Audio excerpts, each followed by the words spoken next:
intervenția care facem în seara asta este un high definition liposuction.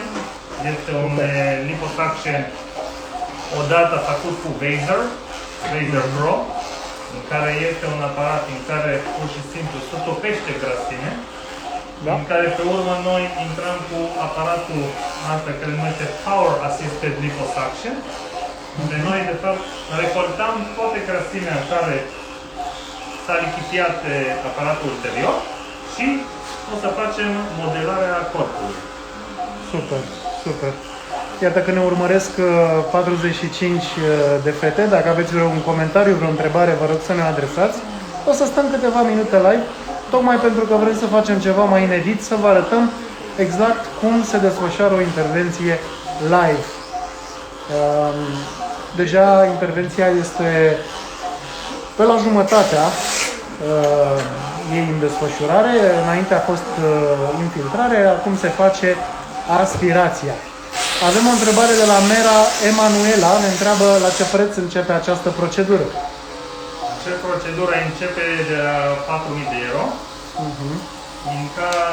din cauza că este foarte, foarte mult de lucru, mai ales definirea. Dacă vă uitați aici mai aproape, da? Dunga asta care este creată aici, pur și simplu este de ca musculatura, în care după ce o să vindecă, pur și simplu o să fie aici scobit și asta definește toată musculatura, mai ales oblici, este care este cel mai greu mușchi de obținut la sala. Și atunci, având de vedere că noi lucrăm, creăm acel mușchi. Corect. Da? Ne mai întreabă Teodora, masajele sunt obligatorii după? Dacă da, ce masaje recomandați? Este indicat să face un masaj de orice LPG sau drenajul limfatic, deoarece lichidurile care se acumulează vrei să scoatem și LPG-ul să face să uniformizează pur și simplu pielea, având de vedere că noi luăm grăsimea din țesut, din adâncimea, dar la nivelul pielii rămâne uneori puțin denivelări, în care cu ajutorul LPG, pur și simplu, toate pielea o să fie... Se netezește. Exact. Se poate face lipo dacă există și un exces de piele? Ne întreabă o pacientă. Depinde cât de exces de piele dacă este mare, se recurge și la abdominoplastie. Da, exact. Cum decurge recuperarea? Ne întreabă Cosma Camelia. Recuperarea este câteva zile care este puțin mai grei de la început, dar ideea este în felul următor. Este interzis de stat în pat, trebuie neapărat să fie în mișcare tot timpul, adică pacienta după acel procedură neapărat trebuie să meargă. Nu se poate să... adică nu există posibilitatea de a rămâne doar în pat.